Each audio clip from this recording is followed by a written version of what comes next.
It's that time of year again where we do a recap of what happened in skincare over the past 12 months. And today we're speaking about 21 of the most absurd celebrity skincare moments, launches, and procedures that happened in the skincare space, as well as the mistakes that I have made and some of the things that happened to me.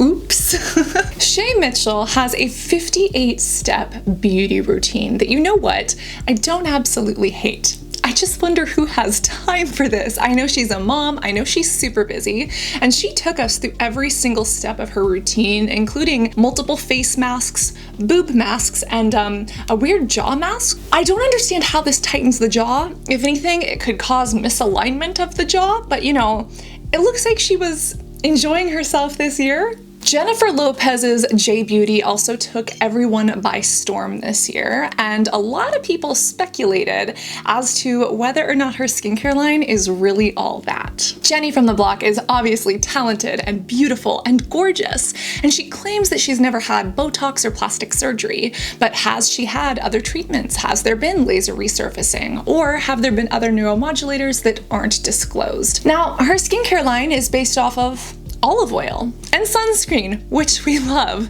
But the question is, does the product and does the brand really hold up to the hype? Jennifer Lopez, whether it's because of treatments and procedures or because of great genetics, looks the way she does for a multitude of reasons, and those reasons do not come packaged in a little JLo Glow bottle. Doc Dorley from Dr. Shaw did a TikTok explaining some of his thoughts. JLo is dropping a new skincare line and her skin looks amazing, so she's doing something right. But she credits her youthful appearance to olive oil and sunscreen, leaving dermatologists worldwide skeptical and confused. When consumed, olive oil has antioxidant and anti-inflammatory properties that may have a benefit on the heart. But when applied to the skin, it may disrupt the skin barrier, lead to water loss, and clog pores leading to acne. Also, olive oil is actually the food that yeast on your skin needs to grow, meaning that it can make dandruff, fungal acne, and tinea versicolor worse. This was one of the defining launches that really took 2021 by storm, and that there's still a lot of speculation around. Speaking of questionable sunscreen practices, we've got to talk about Trish Skin, or the miracle magical elixir. Trisha Paytas launched a skincare line that really did not go over well. Multiple customers stated that the boxes came broken or that they came damaged, and some people, including myself, questioned if the sunscreen was even a sunscreen. James Welsh actually looked at the Trisha sunscreen underneath a UV camera, and he did not think this was a sunscreen. I have not purchased it because some sources say that they're vegan and cruelty-free, and others say that they have like animal collagen in them, which is very much confusing. So right now, they have not graced or disgraced my face. But this entire launch really felt like a cash grab on Trisha's part. The person that she partnered with seems to have a legitimate business, but the way that things were mixed, some of the questions and concerns with the shipping and handling, and the fact that those were not addressed and just kind of swept under the rug was definitely a defining moment that happened in skincare this year. Now, Trish did point the finger right back at Proactive with their launch video. Their launch video was basically a little rendition of the Jessica Simpson Proactive commercial with those overly filtered blurs, which yes, was hilarious and comedic relief. But does that mean that we should pay money for a miracle elixir, the name itself that is based off of an entire scam? I think not. I don't know how the miracle magical elixir is still in business. I feel like we do need to look into the ingredients and the sunscreen just because it doesn't make sense. But that is something that we might have to save for 2022. And speaking of overly blurred and overly filtered content, Harper's Bazaar. Dude, Harper's Bazaar has been at it with the filters this year. Dr. Mike, Miranda Kerr, you name it. If you slow down a lot of those Harper's Bazaar videos, you can actually see the filter jumping on and off of the celebrity's face. And while this isn't pointing at those celebrities specifically, Harper's Bazaar is doing us all a disservice. They're probably filtering this content without said celebrity knowing. And then it's also making us as viewers think that these people are perfect and their skin is poreless and it's thanks to that product that they use that we want to go buy now, when in reality, there's a filter over these videos. Do you see it? Do you see it? Slow it down to 1.5% speed, my friends. Another celebrity line that launched recently this year is Ellen's Kind Science. And the question is, How kind is it to our skin? Some of the ingredients don't actually look half bad, but when you look at the before and afters, again, talking about Photoshop and filters, it's quite suspicious. A lot of those before and afters don't pass the vibe check, in my personal, subjective, objectional opinion. Ellen's Kind Science is one of those launches that just doesn't make sense. In the words of James Welsh, make it make sense. It's supposed to be an age-positive line, but then a lot of the images are photoshopped and filtered, and even Ellen says that she uses the scrub, the exfoliant, like every single day, when you should use them once or twice a week. You love this. You use it. You said even before. Don't tell me what I love. I said it. Listen to me. Listen to me. How do you use it? I use it every day, twice a day. So just a little suspicious all around. And if you want to know about some of the suspicions behind that line and a deep dive on some of the ingredients, yes, we did a video breaking it down, but this was one of the launches that defined 2021. Question is it really that kind to our skin or to our wallets? That might be a conspiracy. That's for you to decide. But what is an actual conspiracy is the Shane Dawson Jeffree Star Conspiracy Palette. Are they celebrities? Are they influencers? They're the same for the sake of this video. And in 2021, the Conspiracy Palette by Jeffree Star Cosmetics and Shane Dawson that was actually made by Morphe was found in Nordstrom Rack. Now, there's no problem with makeup or cosmetics being discounted, right? So why is this a defining moment of 2021? Well, if you do remember, Jeffree Star has a patent for Star Skin, which I do predict is going to launch next year. And Jeffree Star in the past did poke fun at Kat Von D, one of his ex-best friends, and essentially mocked her and her skincare line for being in a discounted store. I've heard a few rumors from some friends of mine that TJ Maxx is where all my ex-friends go to die. So we're gonna have to investigate. What's over here?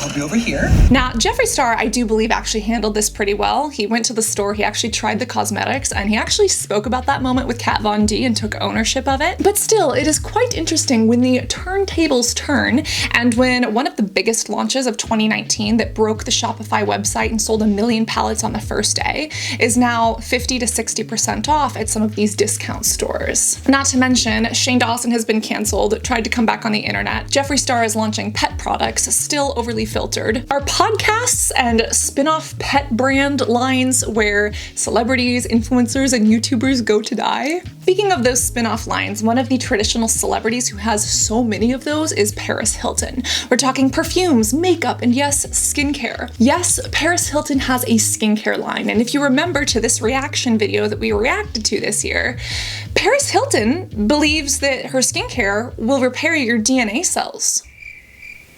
DNA cells. Biology majors are crying. What's amazing about this formula is that it repairs your DNA cells. The DNA is in the cell. The DNA is not a cell. Does Paris Hilton still believe this? Did she say that just for the attention, just for the persona? I don't know the answer, but I know that I watched that video in 2021, and yes, many of my brain cells died. And while Paris Hilton's comments killed my brain cells, some of my heart cells were also struggling this year. Valkyrae is a streamer who started to launch a skincare line called Reflect. She worked with a bunch of scientists who she thought had her best interest in mind and came up with this patented technology where they created this blue light diffusing skincare. And right as this brand was launching and starting to be pushed out, people realized that there were flaws in the science behind this and started pointing that out to her. And instead of just running with this cash grab and raking in the money, Valkyrae did something really noble, and she stood up and said, hey, this doesn't look scientifically sound. Based on what I found, this looks wrong.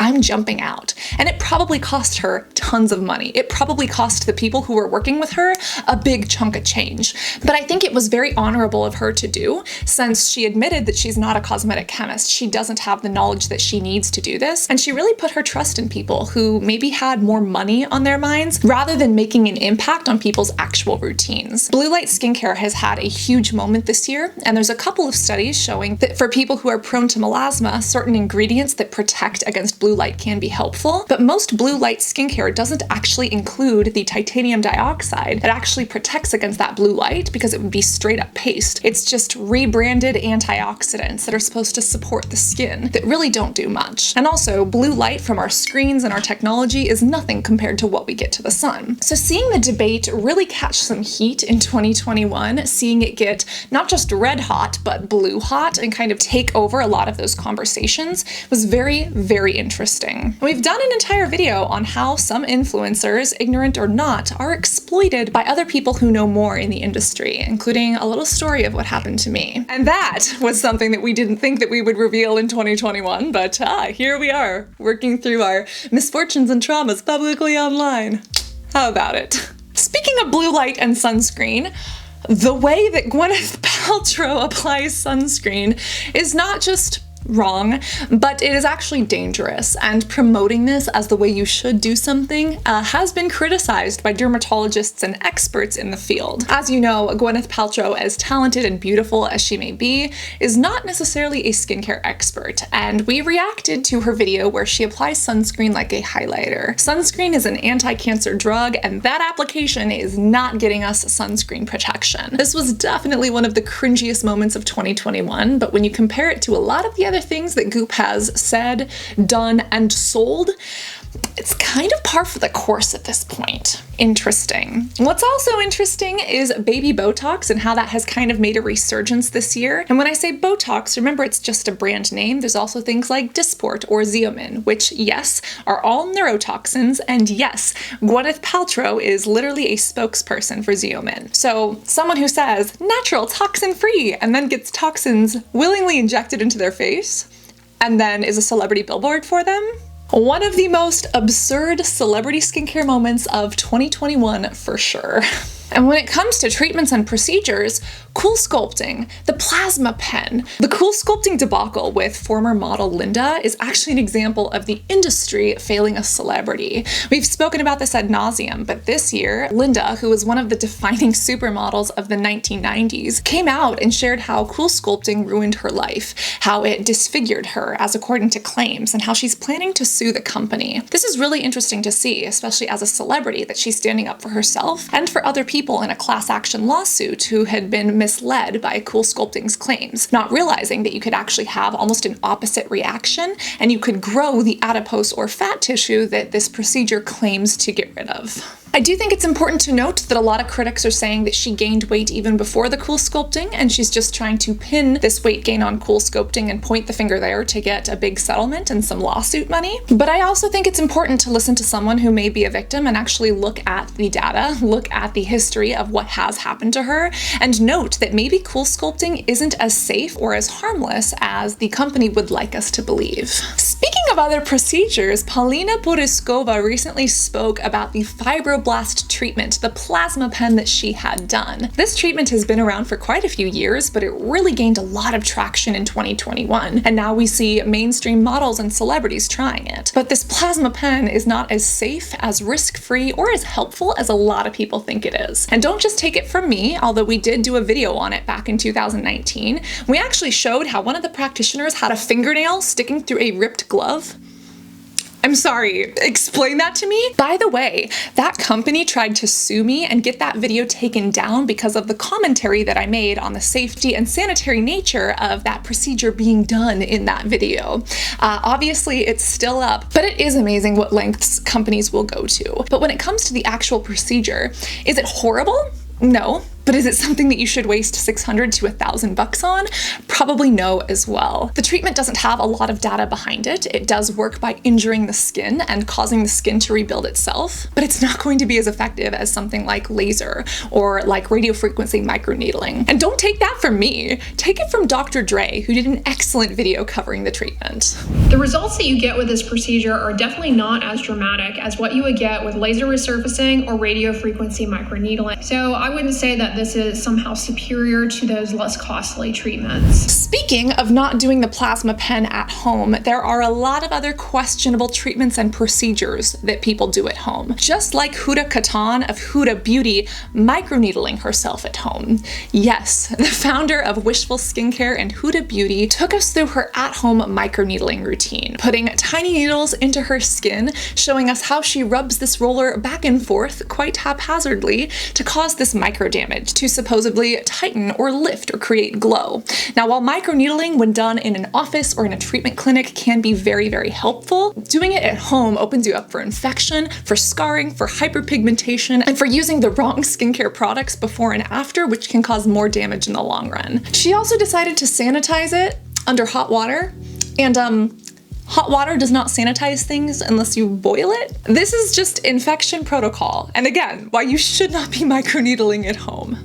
And the king of don't do this at home treatments, or should I say queen of don't do this at home treatments, is the Hyaluron Lip Pen. Yes, that little lip pen where people are injecting themselves with hyaluronic acid. This pen was never meant to be used on the lips. It was made for diabetes, and people need a prescription for it. But some people decided, I'm gonna put some random hyaluronic acid type filler in this. I'm gonna buy it online and inject it into my face.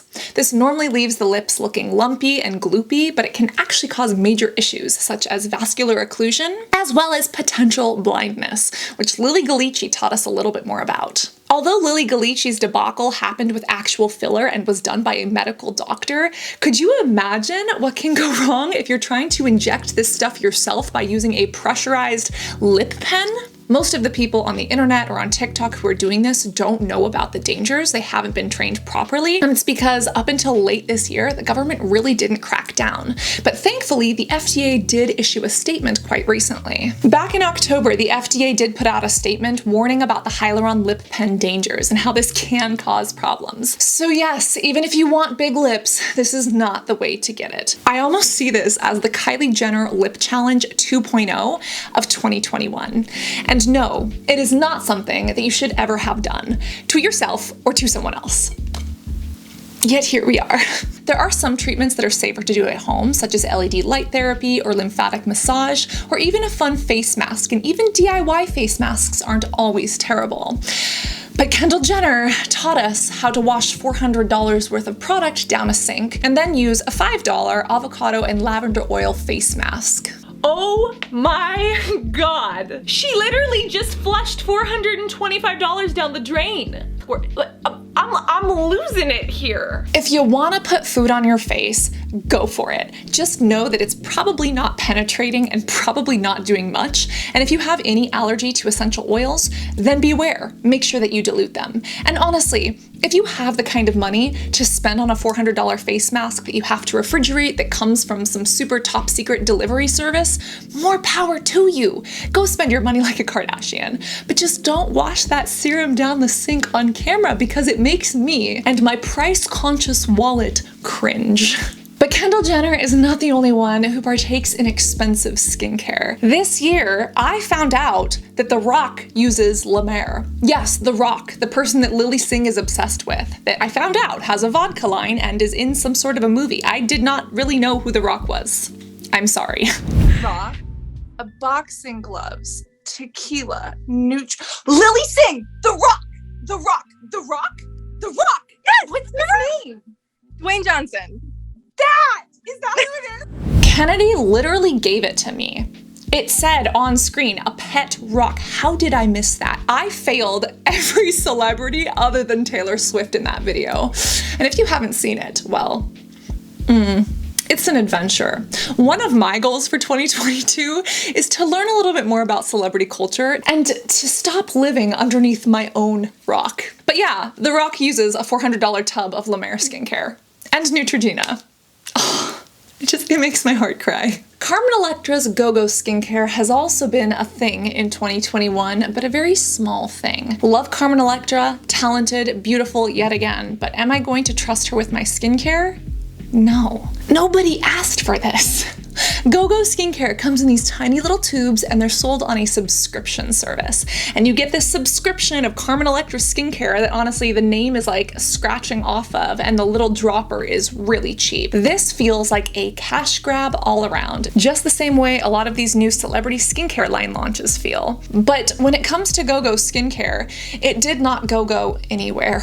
Why? Why do we need this? Nobody asked for this. But what people did ask for is hair regrowth. We just didn't ask for it from Pastor Kenneth Copeland. While I am all for the power of the Holy Spirit, this is not how we regrow hair. And don't just take it from me, take it from 208 Skin Doc, Dr. Dustin, who also had a couple of things to say.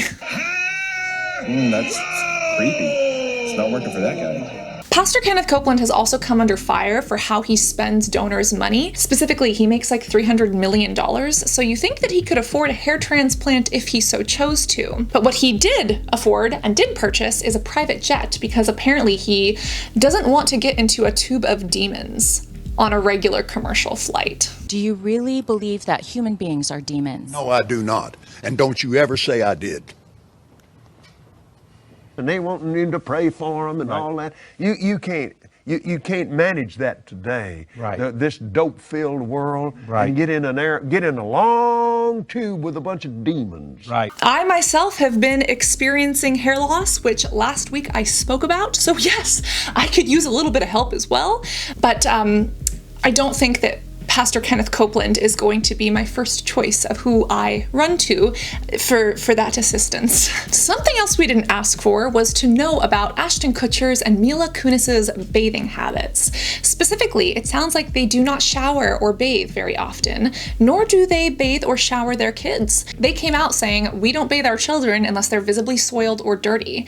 And that's not actually the problem. The problem is what the media did this year. The media attacked them, saying that they were unclean and unsanitary and unhygienic, and just creating this cascade of negativity around their bathing habits, when in reality, humans do not have to bathe every day to be clean. We should make sure that we are being hygienic, especially in areas that are more prone to bacteria. But as Dr. Dre so eloquently said, it's not absolutely necessary to bathe or shower every single day. And in 2021, the media's response to this was what was really dirty. Speaking of celebrities and media, one of the most absurd celebrity moments this year was Khloe Kardashian trying to wipe an unretouched image of her bikini body from the entirety of the internet this year. Khloe Kardashian looks amazing, but there is no denying that the pressure that the media has put on her and other Kardashians and other celebrities is intense. It's something that you and I could probably never understand. But at the same time, this unphotoshopped image did get leaked on the internet,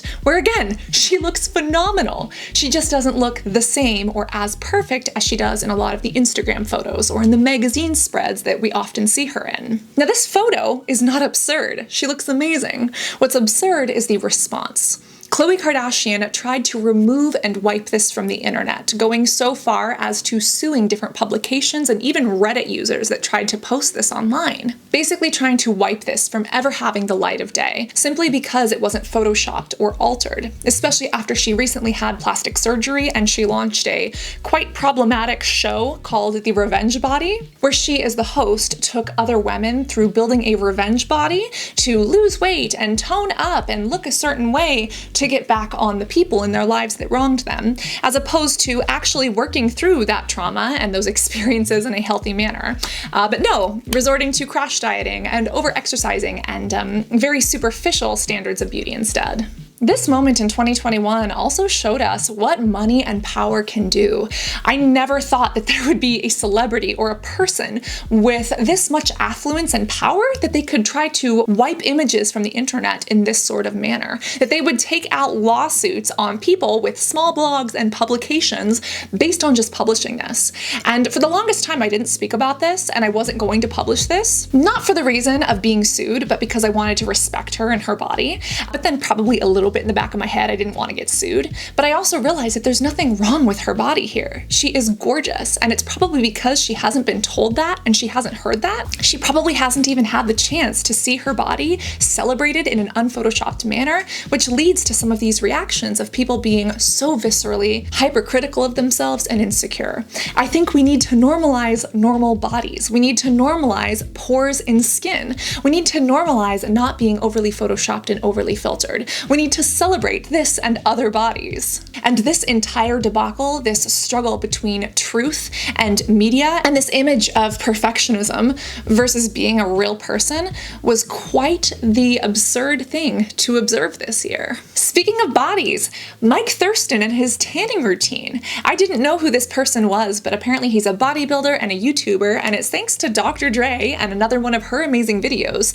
that we learned that he has and promotes a tanning routine.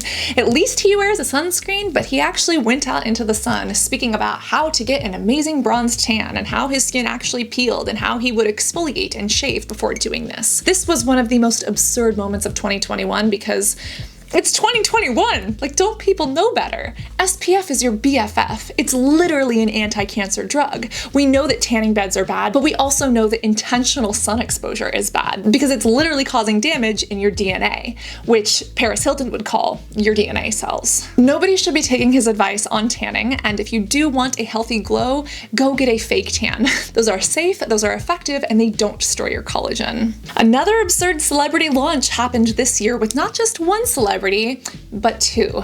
Madison Beer and Vanessa Hudgens. Again, two amazing, talented women who are gorgeous beyond belief. But what business do they have creating a skincare line? Even in Vanessa Hudgens' video, she kind of had to hold up the product and kind of look at it and be like, ah yes, grapefruit with antioxidant brightening. It just didn't come off right to me. And then when we look a little bit more into the line, not only does it remind me of a diaper brand, which again, we love a good diaper brand, no harm to ya, but it's an actual skincare line that is based off of someone's DNA. Very suspicious. How are you testing skin DNA? You know, DNA tests are only as good as the data set available because your specific results will be weighed against all of the others that are in that pool that have already been submitted.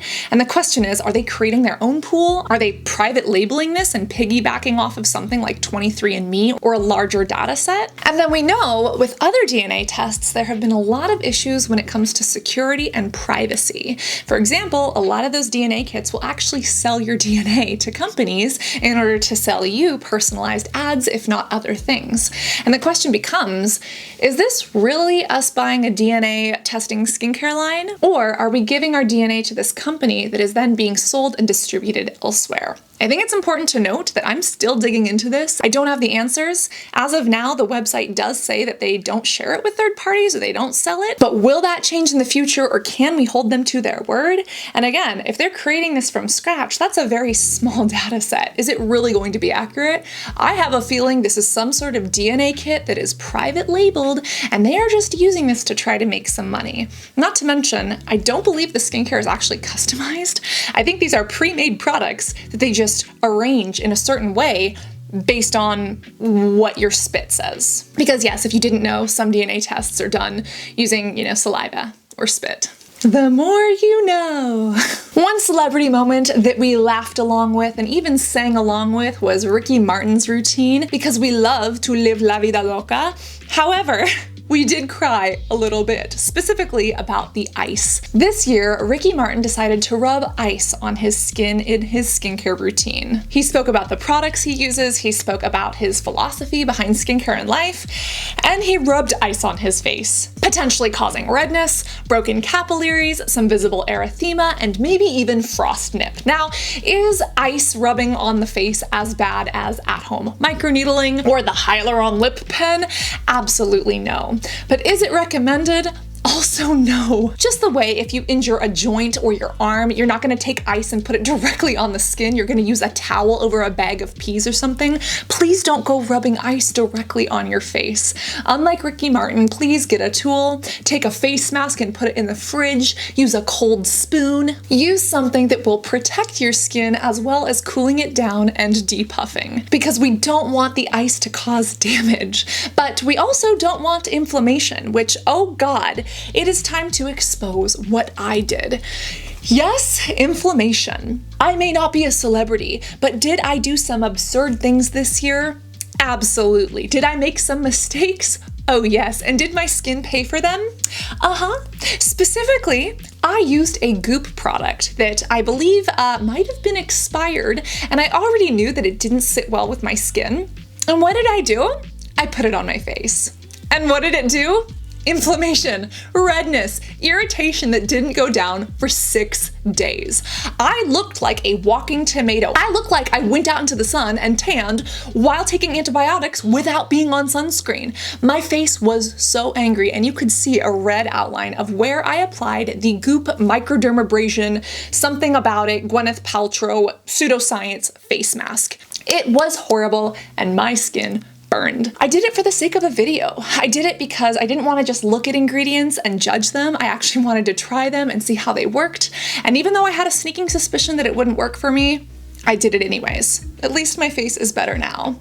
But I also had a debacle with a few other products that I still haven't been able to figure out. The second was a very suspicious reaction to one of my favorite skincare serums and a sunscreen. I was using a new sunscreen at the time, and while on a live stream, I put a Codex serum on my face. And instead of making my face glow and luminous like it normally does, my face broke out in a red rash. It looked like I was crying painful inflammatory tears, which basically I was. But on a live stream, I destroyed my skin, and that same cream did nothing on other areas of my body, which makes me believe it was some sort of a reaction based on that cream and what I had applied onto my face, which is just a testament that when you mix skincare or when you layer skincare inappropriately, it is really hard to know what will happen. And you don't want to end up like me, you know, crying inflamed tears. Not to mention another debacle that I actually haven't shared on the internet because A, I've been too embarrassed, but B, I actually haven't edited it yet.